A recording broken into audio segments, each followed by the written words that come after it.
जंगल में दोपहर का समय था। सूरज आग बरसा रहा था, लेकिन बिजली कवि के सर पर मिस जंगल बनने का भूत सवार था। वो अपने काले रंग से बहुत परेशान थी। बिजली कवि शीशे के सामने अपने बाल संवारते हुए बादल से कहती है, बादल देखो, मेरा रंग कितना काला हो गया है। पड़ोस वाली कबूतरी तो दिन ब दिन सफेद होती जा रही है और मैं कोयले की कान लग रही हूँ। अपनी पत्नी के लिए अब तुम्हें ही कुछ करना होगा।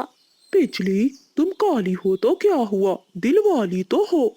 तुम्हारे लिए मैं कुछ भी कर सकता हूँ। मैं अभी इंसानों की बस्ती की ओर जाता हूँ और तुम्हें गोरा करने के लिए कोई क्रीम लेकर आता हूँ। बादल कौवा अपनी पत्नी को खुश करने के लिए इंसानों की बस्ती की ओर उड़ जाता है। वो पूरी बस्ती में उड़ता फिरता है। तभी उसकी नजर कचरे में पड़ी हुई एक क्रीम पर जाती है। तुरंत वहां जाता है। अरे, ये इंसान भी कितनी चीजें फेंकते हैं। ये सुनहरी डब्बी में क्या है? इस पर तो किसी गोरी मेम की तस्वीर बनी है। White and beautiful.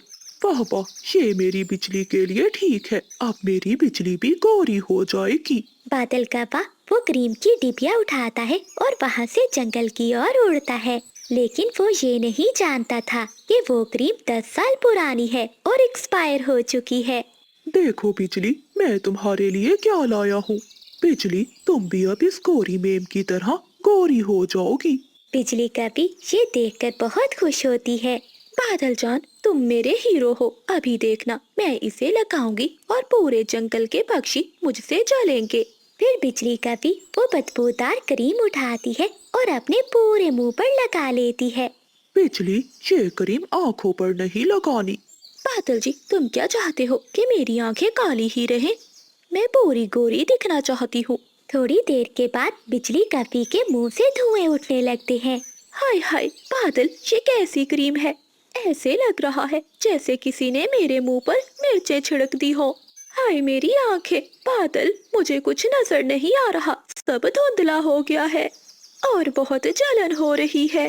क्रीम के रिएक्शन से बिजली की आंखों के सामने अंधेरा छा गया। वो घबरा कर उड़ती है तो सीधी जाकर बुलबुल के घोंसले में गिर जाती है, जहाँ बुलबुल बैठी सूप पी रही थी। हाय हाय, मैं मारी गई। ये कौन सा काला तूफान मेरे घोंसले में घुस आया है?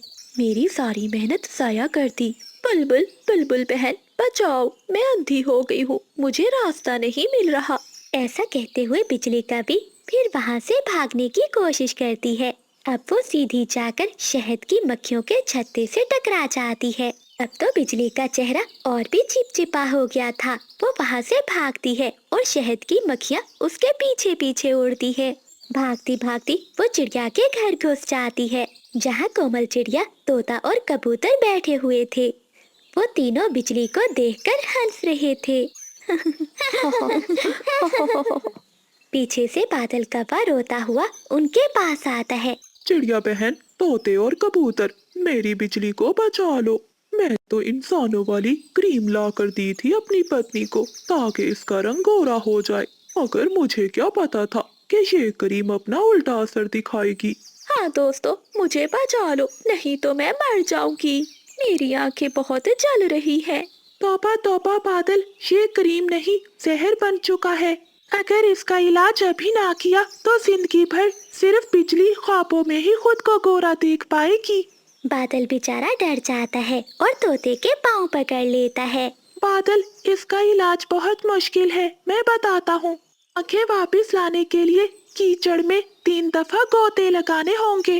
और हाँ, गोते के दौरान काय काय करना ना भूले। और फिर इसे कड़वे नीम का शरबत पीना होगा, ताकि इस क्रीम के असर के सारे जरासीम मर जाएं। हाँ बादल, तोता ठीक कह रहा है। और फिर इसे पीपल के पेड़ पर उल्टा लटका देना। ऐसे बिजली की आंखों की रोशनी जल्दी लौट आएगी। फिर बादल कौवा बिजली को घसीटता हुआ वहाँ से ले जाता है। अरे दोस्तों, ये सब तुम क्या कर रहे हो? चिड़िया बहन, ये कप्पे हमें हमेशा तंग करते हैं। अगर आज हमें मौका मिला है तो छोड़ेंगे नहीं। फिर बादल कौवा बिजली को नदी पर ले जाता है और कीचड़ में नहलाता है। बिजली, जोर जोर से गोते लगाओ और काय काय बोलती रहो। बिजली कभी आंखें बंद करके कीचड़ में गोते लगाती है। बिजली, क्या तुम्हें नजर आना शुरू हुआ? नहीं बादल, अभी तो कुछ भी नजर नहीं आ रहा। अच्छा, चलो तुम्हें पीपल के पेड़ से उल्टा लटका दूं ताकि जल्दी तुम्हारी आंखें खुल जाए। फिर बादल कौवा बिजली कवि को पीपल के पेड़ से उल्टा लटका देता है। जंगल के सभी पक्षी वहाँ इकट्ठे हो जाते हैं और बिजली को देखकर हंसते हैं। बिजली कवि की हालत तो अब बहुत खराब हो जाती है। दोस्तों, अब बस करो, बिजली को कुछ हो ना जाए। ऐसा कहते हुए चिड़िया एक ठंडे पानी की बाल्टी बिजली कवि पर डालती है और बिजली कवि की सारी क्रीम उतर जाती है। ठंडे पानी से क्रीम का असर खत्म हो जाता है और बिजली की आंखें दोबारा खुल जाती हैं। वो सामने बादल को देखकर गुस्से में लाल हो जाती है। बादल, ये सब तुम्हारी वजह से हुआ है। वो कचरे वाली क्रीम दी तुमने मुझे। आज मैं तुम्हारा कीमा बना दूंगी और तोते कबूतर, तुमसे तो मैं बाद में निपटूंगी। बिजली कवि गुस्से में बादल कव्वे के पीछे पीछे उड़ती है और बादल बेचारा पूरे जंगल में भागता फिरता रहता है। तोता और कबूतर का तो हंस हंस कर पूरा हाल हो जाता है। तो प्यारे दोस्तों, इस कहानी को लाइक, चैनल को सब्सक्राइब और अपने दोस्तों के साथ शेयर करना मत भूलिएगा। आपका धन्यवाद। हाय हाय पक्षियों, देखो मेरा सब कुछ लुट गया। मेरी जादुई घड़ी चोरी हो गई है। हाय मेरा भाग्य, अब ये मेरा महल जैसा घर बर्बाद हो जाएगा। बादल कव्वे की माँ सावित्री ऐसे चिल्ला चिल्ला कर पक्षियों को बुला रही थी। चिड़िया, भोजन छोड़ो। लगता है जो बरगद वाले बड़े पेड़ पर कौवों का घर है, वहाँ किसी ने चोरी की है। माँ जी की वो घड़ी कोई मामूली चीज नहीं थी। वो तो सदियों पुराने उनके परिवार की एक निशानी थी, जिसे माँ जी बहुत संभाल कर रखती थी। हाँ तोते, देर ना करो। मुझे तो पहले ही शक था बादल कव्वे पर। वो अपनी माँ और पत्नी की पीठ पीछे उस पिंकी कवि के साथ कोई खिचड़ी पका रहा है। ऐसा कहते हुए कोमल चिड़िया और चीकू तोता कौवों के घर जाते हैं। वहाँ बादल कौवा बड़ी चालाकी से अपनी माँ के आंसू पोंछ रहा था। माँ, रोए मत। मैंने सुबह सवेरे देखा था, बिजली कवि आपके कमरे से दबे पांव निकल रही थी और उसके पंखों में कुछ छुपा हुआ था। तभी पड़ोसन की पिंकी कवि भी वहाँ आ जाती है। हाँ माँ जी, बादल ठीक कह रहा है। वो जा रही थी मेरे घर के बाहर से। मैंने पूछा कि कहाँ जा रही हो, तो उसने मुझे जवाब नहीं दिया और घबराकर उड़ गई। हो ना हो वो घड़ी जरूर उसी ने ही चुराई है, ताकि शहर के जंगल जाकर वो उस घड़ी को बेचकर अमीर बन सके। ये सारी बातें सुनकर सावित्री को बहुत गुस्सा आता है। माँ जी, ये सब झूठ है। मैंने कुछ भी नहीं किया। तेरा यकीन अब मैं कैसे करूं? तू तो मुझे मारना चाहती है ताकि इस घर पर कब्जा कर सके। सुबह तू ही मेरे कमरे की सफाई कर रही थी। हो ना हो तू ही चोरनी है। माँ जी, मैं तो आपके कमरे की सफाई कर रही थी। आपकी घड़ी को मैंने पंख तक नहीं लगाया। चुप कर जा चोरनी, इसी वक्त निकल जा मेरे घर से, वरना मैं बास पुलिस को बुला लूंगी। फिर सावित्री और बादल कौवा उसे धक्के देकर अपने घर से निकाल देते हैं। बिजली कवि रोती हुई वहाँ से चली जाती है और नदी किनारे जाकर बैठ जाती है। तभी कोमल चिड़िया, तोता और कबूतर बिजली कवि के पास आते हैं। बिजली बहन, हौसला रखो। हम जानते हैं तुम बेगुनाह हो, लेकिन सच साबित करने के लिए हमें वो घड़ी ढूंढनी होगी। बिजली, वो एक जादुई घड़ी है। वो तो बस सच्चे पक्षी के हाथ में ही टिक टिक करती है और झूठे के हाथ में वो उल्टी चलने लगती है और काले धुएं भी निकालती है। मुझे ये सब बातें मेरी माँ ने बताई थी। लेकिन चिड़िया बहन, वो घड़ी कहाँ होगी और किसने चुराई होगी? हाँ कबूतर भैया, इसी बात का पता लगाने के लिए हमें नीली वादियों में जाना होगा, जहाँ एक बूढ़ी चील रहती है, के पास जादुई शक्तियाँ हैं। वो जरूर हमारी मदद करेगी। चिड़िया बहन, तुम्हारा बहुत बहुत धन्यवाद। तुम सब दोस्तों ने मुझ पर विश्वास किया। फिर बिजली कवि, तोता, कबूतर और चिड़िया नीली वादियों की ओर चले जाते हैं। रास्ते में वो पहाड़ों पर से गुजरते हैं, जहाँ उल्लू पहरा देते थे। लेकिन वहाँ कोमल चिड़िया अपनी चालाकी से उन्हें चकमा देती है और वो सब पक्षी आगे बढ़ जाते हैं। वो सब नीली वादी में पहुँच जाते हैं, जहाँ बूढ़ी चील की गुफा थी। बिजली कवि सारी बात चील को बताती है। ठीक है बेटी, मैं तुम्हारी मदद कर सकती हूँ। बेटी, मैं तुम्हारी मदद कर सकती हूँ, लेकिन कुछ पाने के लिए खोना भी पड़ता है। बदले में मुझे एक दिन के लिए अपने गले की आवाज देनी होगी। बताओ, क्या तुम तैयार हो? हाँ हाँ माँ जी, मैं अपनी आवाज देने के लिए तैयार हूँ। जंगल में मेरी बहुत बदनामी हुई है, मुझे अपनी इज्जत बचानी है। ऐसा कहते हुए बूढ़ी चील बिजली कपी को नीली ऐनक देती है और कहती है, इसे पहनकर तुम चोर के वो निशान देख सकोगी जो हमारी आँखों को नजर नहीं आते। उधर चिड़िया के कहने पर चिंकी तोती पिंकी कपी से दोस्ती का ड्रामा रचाती है। अरे पिंकी बहन, मुबारक हो, अब से तुम इस घर की मालिका हो। वैसे वो घड़ी तुमने कहाँ छुपाई है? मुझे भी तो दिखाओ, सुना है वो घड़ी बहुत सुंदर है। हाँ हाँ तोती सहेली, वो घड़ी तो बादल ने पुराने पीपल के पेड़ में छुपाई है। आज रात जब सब सो जाएंगे, हम इसे निकाल कर नदी में फेंक देंगे ताकि सबूत ही खत्म हो जाए। वो काली कभी दोबारा इस घर में नहीं आ पाएगी। और उस बुढ़िया का क्या है, किसी समय भी मर सकती है। फिर इस बड़े घर पर मैं अकेली राज करूंगी। लेकिन पिंकी सहेली, मुझे ना भूल जाना। नहीं नहीं, तू मेरी बहुत अच्छी दोस्त है, तुझे तो मैं मीठे मीठे फल खिलाऊंगी। चिंकी तोती वहाँ से चली जाती है। वो जाकर सभी पक्षियों को पिंकी कव्वी की चाल के बारे में बता देती है। रात हो जाती है। बादल कव्वा और पिंकी कव्वी पीपल के पेड़ के पास जाते हैं। पीछे से बिजली कव्वी अपनी सास और सभी पक्षियों को लेकर ऐनक लगाए उनके निशानों के पीछे पीछे उड़ती है। पीपल के खोखले पेड़ में से बादल कव्वा पंख डालकर वो घड़ी निकालता है। तभी बिजली कव्वी सभी को लेकर वहाँ आ जाती है। देख ले माँ जी, घड़ी किसके पंखों में है। सावित्री ये सब देखकर बहुत दंग रह जाती है। जैसे ही बादल कव्वा वो घड़ी अपने पंखों में लेता है तो घड़ी उल्टी चलने लगती है और उसमें से काला काला धुआं निकलने लगता है। बादल, मेरे अपने खून ने मुझे धोखा दिया। तूने अपनी पत्नी पर इल्जाम लगाया और मेरे पंखों से बहुत बड़ा जुल्म करवाया। नहीं नहीं माँ, मैं तो ये घड़ी बिजली से बचाकर यहाँ छुपा रहा था। झूठ मत बोलो बादल, ये घड़ी खुद गवाही दे रही है कि चोर तुम हो। तुमने ही पिंकी कव्वी के साथ मिलकर ये सारी साजिश की है। बादल, चिड़िया ठीक कह रही है। आज से मैं तुझे अपने घर से निकालती हूँ और मैं अपनी पूरी जायदाद बिजली कव्वी के नाम करती हूँ। जादुई घड़ी की चमक से बादल कव्वे के पर झड़ने लगते हैं और उसकी आवाज भी चली जाती है। अब वो एक बिना परों के और बिना आवाज के कव्वा बन गया था। उसे देखकर पिंकी कव्वी भी वहाँ से भाग जाती है।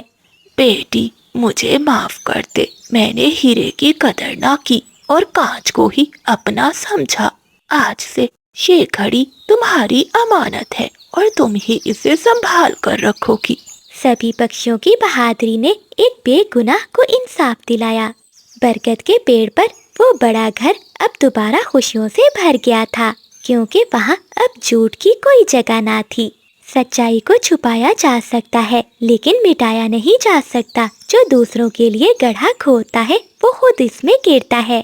तो प्यारे दोस्तों, कहानी को लाइक करना और चैनल को सब्सक्राइब करना मत भूलिएगा। आपका धन्यवाद। बादल, तुम्हारी माँ अभी तक शाही महल पर कब्जा जमाए बैठी है। जब तक वो जिंदा है हम इस शाही महल में इकट्ठे नहीं रह सकते। नीली, मेरी जान, तुम चिंता नहीं करो। आज रात जब चांद बादलों में छुप जाएगा, मैं इसे अंधे कुएं की सैर करवाने लेकर जाऊंगा। वहाँ से आज तक कोई भी वापस नहीं आया। फिर वो महल भी हमारा है और जादुई खजाना भी। बादल कव्वा नीली कव्वी से ऐसे हंस हंस कर बातें कर रहा था। शाम को बादल कव्वा अपने घर जाता है। पति जी, आप आ गए, बैठिए, मैं अभी खाना लेकर आती हूँ। बिजली, माँ कहाँ है? माँ जी तो अपने कमरे में है। अच्छा अच्छा ठीक है, जल्दी से भोजन दो, मुझे बहुत भूख लगी है। रात हो जाती है। जब बिजली कव्वी सो जाती है तो बादल कव्वा अपनी माँ के पास जाता है। माँ जी, आप अभी तक जाग रही हैं? हाँ बेटा, क्या करूँ, बूढ़ी हो गई हूँ, नींद नहीं आ रही थी। चलिए माँ जी, आज मैं आपको सैर पर लेकर जाता हूँ, फिर देखिएगा आपको कितनी अच्छी नींद आएगी। रात के अंधेरे में बादल कौवा अपनी माँ को लेकर कुएं के पास जाता है। बेटा बादल, ये तुम मुझे कहाँ ले आए हो? यहाँ तो बहुत अंधेरा है। माँ, इस कुएं में एक ऐसी जड़ी बूटी है जिसे खाते ही आपको बहुत अच्छी नींद आएगी। बस जरा आगे झुक कर तो देखें। जैसे ही सावित्री आगे झुकती है तो बादल कौवा अपनी माँ को जोर से धक्का दे देता है। सावित्री कुएं में गिर जाती है। सावित्री की एक दर्द भरी चीख गूंजती है और फिर सन्नाटा छा जाता है। बादल कौवा हंसता हुआ नीली कवि के पास चला जाता है। अगली सुबह बिजली कवि घबरा जाती है क्योंकि उसकी सास घर पर नहीं थी। बादल, माँ जी कहाँ है? उनकी तो तबीयत भी ठीक नहीं थी और वो ठीक से उड़ भी नहीं पाती। फिर अचानक रात को वो कहाँ गायब हो गई? बिजली, मुझे क्या पता, मैं तो सो रहा था। हो सकता है माँ जी बाहर घूमने फिरने गई हो। अगर तुम्हें इतनी ही चिंता है तो जाकर देख लो माँ को। जरूर दाल में कुछ काला है। बादल को तो अपनी माँ की जरा भी चिंता नहीं। मैं ही जाकर देखती हूँ। ऐसा सोचते हुए बिजली कवि अपने घर से निकलती है और वो रोती हुई कोमल चिड़िया के पास जाती है। कोमल चिड़िया अपने पति बंटी के साथ बैठी थी। कोमल बहन, माँ जी नहीं मिल रही। मुझे तो बादल पर शक है। उसी ने कुछ किया है माँ जी के साथ।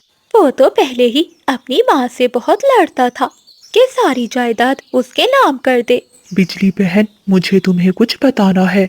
हाँ हाँ बंटी भैया, बताइए क्या बात है? मैं जब कल दूसरे जंगल से आ रहा था तो रास्ते में नदी के किनारे बादल कौवे को नीली कवि के साथ देखा। वो पंखों में पंख डाले हंस हंस कर बातें कर रहे थे। हाय हाय, मुझे तो पहले ही बादल पे शक था कि वो जरूर किसी दूसरी कवि के चक्कर में है। तभी तो कभी मुझसे प्यार से बात नहीं की। बिजली बहन, चुप कर जाइए। चलिए माँ जी को ढूंढते हैं। हो ना हो ये उस लालची नीली कवि और बादल की कोई साजिश होगी। फिर बिजली कवि, बंटी चिड़ा और कोमल चिड़िया वहाँ से निकलते हैं। रास्ते में उन्हें कबूतर मिलता है। कबूतर भैया, क्या तुमने मेरी माँ जी को देखा है कहीं? नहीं नहीं, मैंने तुम्हारी माँ जी को कहीं नहीं देखा। कबूतर भैया, माँ जी रात से गायब है और वो अभी तक घर नहीं लौट कर आई। कवि बहन, शांत हो जाओ। तोता रात को घूम रहा था जंगल में, हो सकता है उसे कुछ मालूम हो। चलो उसी के पास चलकर पूछते हैं। फिर वो सभी पक्षी तोते के पास जाते हैं। तोते भैया, क्या आपने बिजली की सासू माँ को देखा है कहीं? हाँ हाँ, देखा था रात को मैंने। वो बादल कवि के साथ पुराने कुएं की ओर जा रही थी। बादल के साथ? मेरा शक सही निकला। ये सब किया कराया उस बादल का ही है। कैसा बेटा है जो अपनी माँ की जान का दुश्मन है। फिर वो सभी पक्षी वहाँ से पुराने कुएं की ओर जाते हैं। बिजली झांक कर कुएं में देखती है तो सावित्री कुएं में बेहोश थी। चिड़िया बहन, माँ जी अंदर है। फिर सभी पक्षी मिलकर लंबी लंबी बेलों की मदद से सावित्री को बाहर निकालते हैं। सावित्री जिंदा तो थी मगर उसकी एक टांग टूट चुकी थी और वो बोल भी नहीं पा रही थी।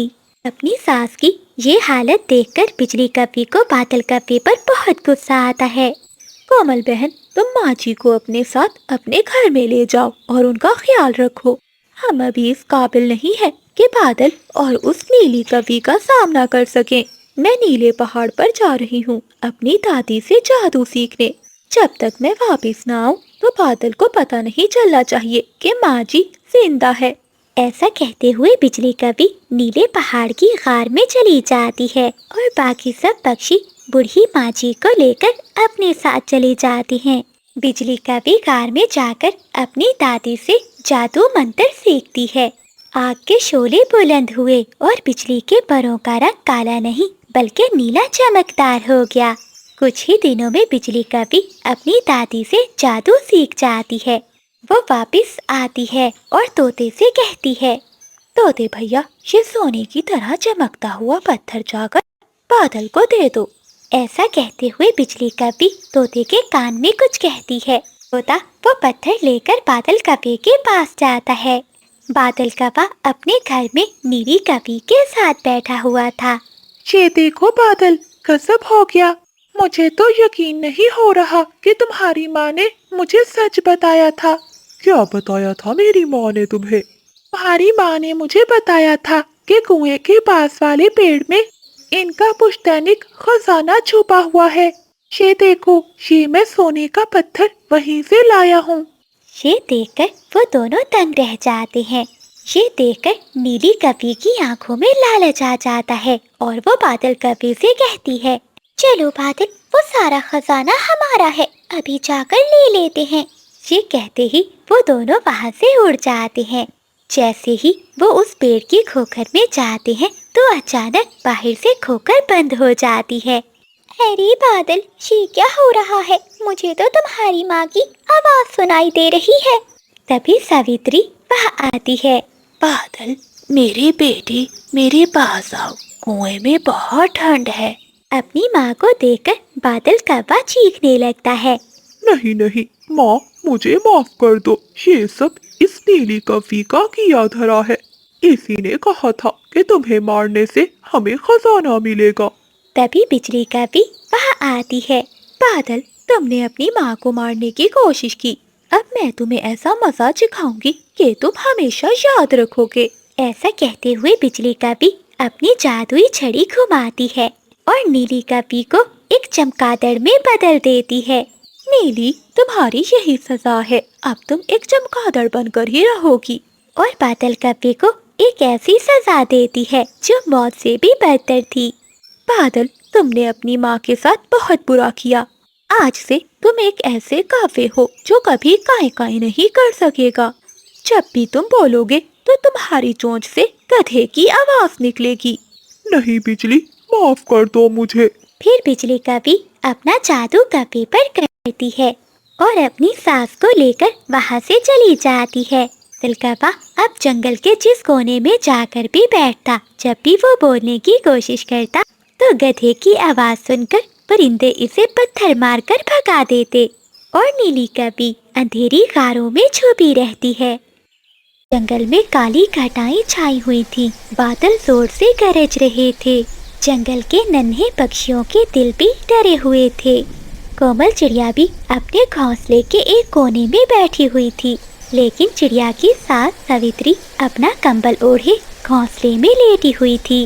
अरे ओ कोमल, ये ड्रामे बंद कर। देख, छत से पानी टपक रहा है। मेरा घोंसला गीला हो रहा है। जा, अभी नदी के उस पार जाकर बरगद के बड़े पेड़ के नीचे से कुछ सूखी घास और तिनके लेकर आ। लेकिन माँ जी, बाहर देखें, बाहर तो बहुत तेज बारिश है। जंगल का कोई पक्षी भी ऐसी बारिश और हवा में उड़ नहीं पा रहा और जंगल के पेड़ भी गिर रहे हैं। ऐसी तूफानी बारिश में मैं कैसे जाऊंगी? बहुत चूं चूं करने लगी है। चाहे तू डूब कर मर जा, मुझे घास चाहिए। अगर आज तू खाली पंख आई तो तेरा इस घर में कोई ठिकाना नहीं। बेचारी कोमल चिड़िया करती भी तो क्या, वो चुपचाप घर से निकल जाती है। वहीं दूसरी ओर चीकू और चिंकी बहुत परेशान थे। चीकू जी, मेरे बबलू को बहुत तेज बुखार है और तूफान की वजह से कहीं दवा भी नहीं मिल रही। अब आप ही कप्पों के पास जाएं, क्योंकि उनके पास कुछ पुरानी जड़ी बूटियाँ होती हैं। शायद वो हमारी कोई मदद कर दें। हाँ चिंकी, बबलू का बुखार तो बहुत तेज होता जा रहा है। मैं अभी जाता हूँ बादल कव्वे के पास। मैं जानता हूँ वो कव्वे बहुत बुरे हैं, लेकिन क्या करूँ, मुझे अपने बेटे की जान बचानी है। अगर मुझे उनके पाँव पकड़ने पड़े तो मैं पकड़ूंगा, लेकिन अपने बेटे के लिए दवा लेकर आऊंगा। चीकू तोता भीगता हुआ अपने घर से निकलता है और कप्पों के घर की ओर जाता है। जैसे ही वो दरवाजे पर पहुंचता है तो अंदर से बिजली और बादल की आवाजें सुनाई दे रही थीं। चीकू वहीं चुपचाप उनकी बातें सुनने लगता है। बादल जी, उस बूढ़ी चिड़िया ने अपनी बहू को नदी के उस पार घास लाने के लिए भेजा है। अब वो बेवकूफ चिड़िया उस बरगद के पेड़ पर रहने वाली चील का भोजन बनेगी। हाँ बिजली, मैंने पहले ही चील चाची को सब बता दिया है। जैसे ही चिड़िया बरगद के पेड़ के नीचे पहुंचेगी तो चील उसे दबोच कर खा जाएगी। ऐसे उस कोमल चिड़िया का किस्सा खत्म हो जाएगा। चिड़िया के मरने के बाद उस बुढ़िया का सारा खजाना हमारा होगा और इल्जाम लगाएंगे कोमल पर। जंगल के किसी भी पक्षी को हम पर शक नहीं होगा। हाँ बादल जी, सांप भी मर जाएगा और लाठी भी नहीं टूटेगी। ऐसे सोचकर वो काफी हंस रहे थे। चीकू तोता दरवाजे के बाहर खड़ा ये सब सुनकर दंग रह जाता है। ये कौवे तो चिड़िया को मारना चाहते हैं। अब मैं क्या करूं? मेरा बेटा भी बीमार है और दूसरी तरफ एक मासूम की जिंदगी। मुझे पहले चिड़िया को बचाना होगा। ऐसा कहते हुए चीकू तोता वहाँ से भागता है और वो कबूतर के पास जाता है। कबूतर, जल्दी दरवाजा खोलो। कबूतर अपने घोंसले में सोया हुआ था। शोर सुनकर वो उठ जाता है और दरवाजा खोलता है। क्या हुआ तोते, इतना शोर क्यों मचा रहे हो? बताता हूँ, सब बताता हूँ, पहले अंदर आने दो। फिर कबूतर तोते को लेकर घर के अंदर चला जाता है। कबूतर भैया, गजब हो गया। उन काले कप्पों ने बरगद के पेड़ पर रहने वाली चील से चिड़िया की जिंदगी का सौदा किया है। क्योंकि कोमल उसी ओर जा रही है, सावित्री ने भेजा है उसे सूखी घास लाने के लिए।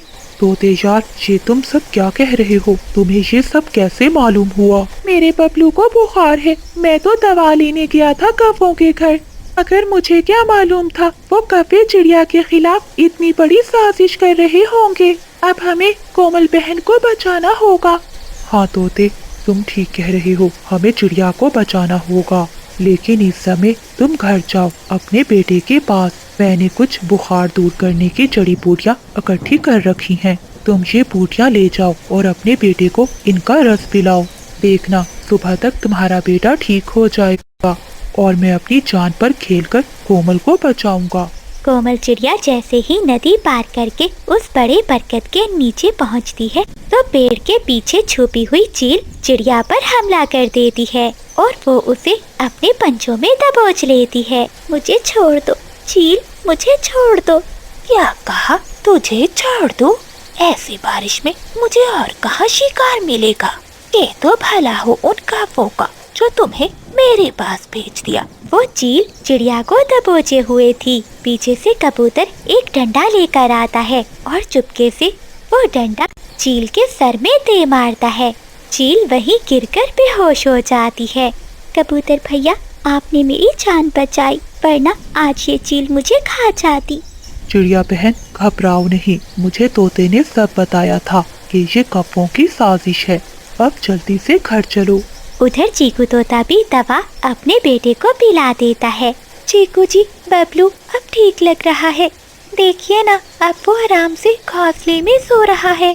तभी कोमल चिड़िया और कबूतर तोते के घर आते हैं। फिर वो सब दोस्त मिलकर चिड़िया के घर जाते हैं ताकि उन कौवों का पर्दाफाश कर सके। बारिश के कारण सावित्री के घर की छत का एक हिस्सा टूटकर नीचे गिरा हुआ था। हाय, मेरी कमर टूट गई।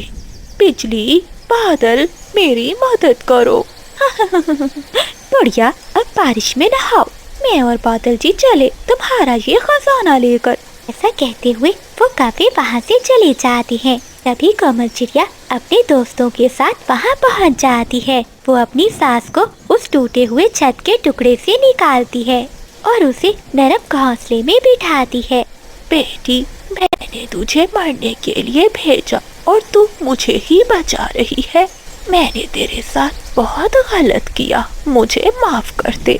ये सब किया धरा इन काले कौवों का है। वो मेरा खजाना चुरा कर भाग गए। माँ जी, असल खजाना सोना नहीं है, ये आपकी बहू ही आपका खजाना है।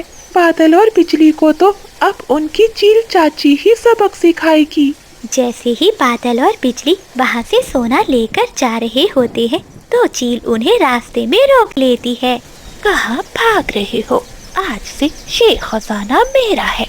और हाँ, जो मार मैंने खाई है, जरा तुम्हें भी तो सबक सिखा दूं। ऐसा कहते हुए चील उन कौवों की खूब पिटाई करती है और मार मार कर उन्हें घायल कर देती है।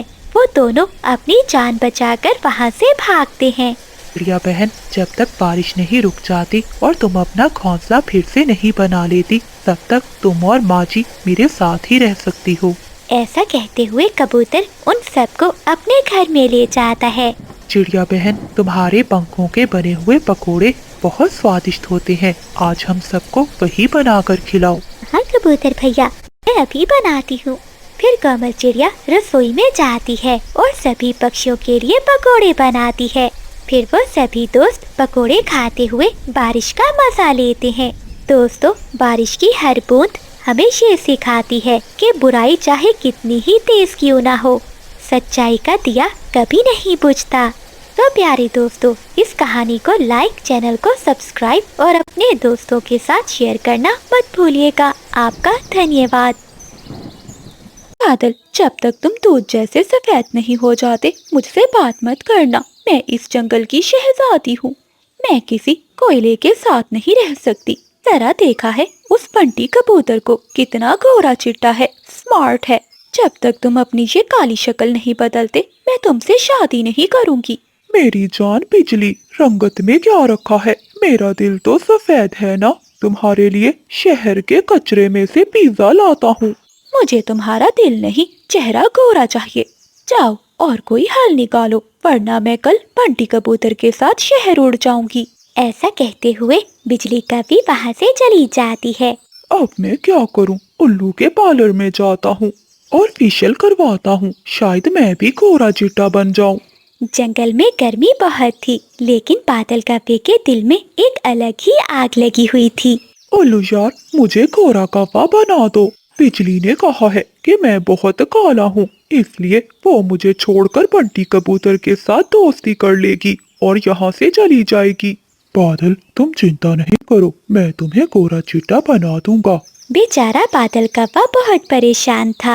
वो पेड़ के नीचे उल्लू के पार्लर में बैठा अपनी रंगत निखारने की कोशिश कर रहा था। वहीं पास खड़े कोमल चिड़िया और चीकू तोता ये सारी बातें सुन रहे थे। तोते को एक शरारत सूझती है और वो जानता था बादल कव्वा लालची भी है और बेवकूफ भी। कोमल बहन, अब तुम देखना कि मैं बादल का फेशियल कैसे करता हूँ। तुम जाओ और पूरे जंगल में अफवाह फैला दो कि हिमालय के पहाड़ों से बर्फानी बाबा तशरीफ लाए हैं, जिनके पास काले कव्वे को गोरा चिट्टा बनाने का कदीम जादू है। तोते भैया, तुम गजब ढाओगे। चलो मैं सभी पक्षियों को बता देती हूँ, बहुत मजा आएगा। ऐसा कहते हुए कोमल चिड़िया सभी पक्षियों के पास जाती है और उन्हें बर्फानी बाबा का बताती है। थोड़ी देर बाद जब बुलबुल कव्वे से मिलती है तो वो उसे बर्फानी तोते बाबा का बताती है। क्या सच में ऐसा हो सकता है? वो ये सुनकर बहुत खुश होता है। वो वहाँ से भागता है और नदी के उस पार एक पुरानी गार में जाता है। गार के बाहर कोमल चिड़िया अपना भेष बदले खड़ी थी। रुको कभी, अगर अंदर जाना है तो पहले बाबा जी के लिए हरी मिर्चें लानी होंगी। हाँ हाँ चिड़िया बहन, मैं अभी लेकर आता हूँ। ये सुनते ही बादल कव्वा वहाँ से भागता है और चील के खेत में जाता है और वहाँ से मिर्ची तोड़ने लगता है। कव्वे को मिर्ची तोड़ता हुआ देखकर चील वहाँ आ जाती है। चच चील, बस मुझे थोड़ी सी हरी मिर्ची दे दो, मुझे अपना रंग गोरा करना है। लेकिन चील कहाँ बादल कव्वे की सुनने वाली थी। वो कव्वे को दबोचती है और खूब पिटाई करती है। बादल कव्वा बहुत मुश्किल से अपनी जान बचाता है। वो मिर्ची लेकर गार के पास पहुँचता है। शेले मिर्ची, मैं अभी अभी चील के खेत से लाया हूँ, बस मुझे बाबा जी से मिलवा दो। अंदर चीकू तोता अपना भेष बदले हुए आंखें बंद करके बैठा था। इसके सामने नीले पीले और सुर्ख रंग के मिट्टी के घड़े रखे थे। बादल कव्वा अंदर आता है। ओम काय काय सस्ते कोयले गोरे हो जा। बेटा बादल, मैं जानता हूँ तेरा दुख, तू गोरा होना चाहता है। हाँ हाँ बाबा जी, आप तो अंतर्यामी हैं। मुझे गोरा चिट्टा कव्वा बना दे, वरना बिजली मुझे छोड़कर चली जाएगी। बेटा, इसके लिए तुझे सख्त मेहनत करनी होगी। ये देख, ये नीला अमृत है और ये सुर्ख पाउडर है। पहले तुझे इस नीले पानी में डूबना होगा और फिर तुझे 24 घंटे तक कड़वे नीम के पेड़ पर उल्टा लटकना होगा, ताकि तुम्हारी रंगत अंदर तक जज्ब हो जाए। ये सारी बातें सुनकर बादल कव्वा तैयार हो जाता है। फिर चीकू तोता और कोमल चिड़िया मिलकर बादल कव्वे को नीले पेंट के ड्रम में गिरा देते हैं। बादल कौवा जब बाहर निकलता है तो वो कौवा नहीं, कोई अजीबोगरीब समुद्री जानवर लग रहा था। बेटा, अब ये लाल पाउडर लगाना होगा, फिर ही जादू पक्का होगा। ऐसा कहते हुए तोता लाल मिर्चों का पाउडर बादल पर डाल देता है। बादल बेचारा तो दर्द और जलन से तड़प रहा था, लेकिन गोरे होने के शौक में वो नीम के पेड़ से उल्टा लटक जाता है। पूरी रात मैं गोरा हूँ की माला जपता रहता है। मैं गोरा हूँ, मैं गोरा हूँ, मैं गोरा हूँ। बाबा जी, क्या मैं गोरा हो रहा हूँ? हाँ बेटा, बस थोड़ी देर, जैसे ही सूरज निकलेगा तुम नीले फरिश्ते बन जाओगे। अगली सुबह हो जाती है। बादल कौवे की माँ जब वहाँ से गुजरती है तो वो कौवे को देखकर डर जाती है। अरे, ये नीले रंग का बड़ा सा चमगादड़ यहाँ क्या कर रहा है? लगता है ये कोई एलियन है जो पक्षियों के अंडे चोरी करने आया होगा। अब इसका बचना मुश्किल है। ऐसा कहते हुए सावित्री अपना डंडा उठाती है और बादल कौवे को दे मारती है। ऐसे वो कौवे की खूब पिटाई करती है। शोर सुनकर वहाँ बाकी पक्षी भी आ जाते हैं। देखो देखो पक्षियों, ये मुझे एलियन लगता है, मारो इसे, मारो। फिर सभी पक्षी मिलकर बादल कौवे की खूब पिटाई करते हैं। मार खाने के बाद बादल कौवे का रंग उतर जाता है। आय हाय माँ, मैं तुम्हारा बेटा बादल हूँ। पापा जी का जादू चल रहा है, मत मारे मुझे। क्या बादल तू? हाँ माँ, पापा जी ने कहा है कि मेरा रंग कोरा चिट्टा हो जाएगा, बस मुझे ये तपस्या पूरी करने दे। अरे बेवकूफ, कौन सा बाबा? वो देख, तेरा बाबा तो हरी मिर्चें खा रहा है। जब बादल कौवा देखता है तो तोता अपनी असली भेस में बैठा मिर्ची खा रहा था और जंगल के सभी पक्षी जोर जोर से हंस रहे थे। चिड़िया कहती है, बादल भैया, गोरे होने के चक्कर में आप अपनी रही सही इज्जत भी गंवा बैठे। कौवा काला ही अच्छा लगता है, गोरा नहीं। तभी बिजली कभी वहाँ आती है। वो बादल को देखकर जोर जोर से हंसने लगती है। बादल, तुम ये सफेद तो नहीं हुए, लेकिन नीले बैंगन जरूर बन गए हो। तो मैं पक्का इस सफेद कबूतर के पास जा रही हूँ। बिजली कभी वहाँ से चली जाती है। बादल कभी को तोते पर बहुत गुस्सा आता है और वो डंडा उठाता है और तोते के पीछे पीछे उड़ने लगता है। बादल कौवा कई दिनों तक नदी में नहाता रहता है, लेकिन वो नीला पेंट इतनी आसानी से नहीं उतरता। अब पूरे जंगल में इसका नाम नीला कौवा पड़ गया था। तो दोस्तों, कुदरत ने जैसा बनाया है इस पर शुक्र करो, वरना ब्यूटी पार्लर के चक्कर में नीला बैंगन बनने में देर नहीं लगती। तो प्यारे दोस्तों, इस कहानी को लाइक, चैनल को सब्सक्राइब और अपने दोस्तों के साथ शेयर करना मत भूलिएगा। आपका धन्यवाद। कोमल बहन, देखो तो ये बादल कौवा आधी रात को मलका सावित्री के कमरे में क्या कर रहा है, और उसके पंख में वो चमकता हुआ क्या है? तोते भैया चुप कर जाएं, वो शाही माला है। ये जादुई माला लेकर बादल कौवा पूरी जंगल पर राज करना चाहता है। रात को जब मैं मलका को भोजन देने आई थी तो बादल को देखा था मैंने। वो पानी में कुछ दवा मिला रहा था। अब मुझे सब समझ आ गया। वो ये माला चुराना चाहता है ताकि वो नीली कवि के साथ मिलकर इस जंगल का बादशाह बन सके। लेकिन कोमल बहन, हम नौकरों की बात भला कौन सुनेगा? अगर बादल को पता चल गया तो वो हमें यहाँ से निकाल देगा। हाँ तोते भैया, बस मैं भी इसीलिए चुप रही, लेकिन अब हमें कुछ करना होगा। अगली सुबह हो जाती है। जब मलका सावित्री सोकर उठती है तो उसकी याददाश्त जा चुकी थी। जब सब पक्षी इकट्ठे होते हैं तो बादल कौवा शोर मचा देता है। ये सब किया धरा मल्लिका की बेटी बिजली का है। इसी ने ही माला चुराकर अपनी माँ पर जादू किया है ताकि ये जंगल की महारानी बन जाए। माँ जी, देखिए ना, आपकी बेटी ने आपकी हालत क्या कर दी है। ये माला लेकर रात को भाग रही थी, मैंने इसे पकड़ लिया। अब आप इसे महल से निकाल दे। बिजली बेटी, तू मेरे साथ ऐसा कर सकती है? मुझे विश्वास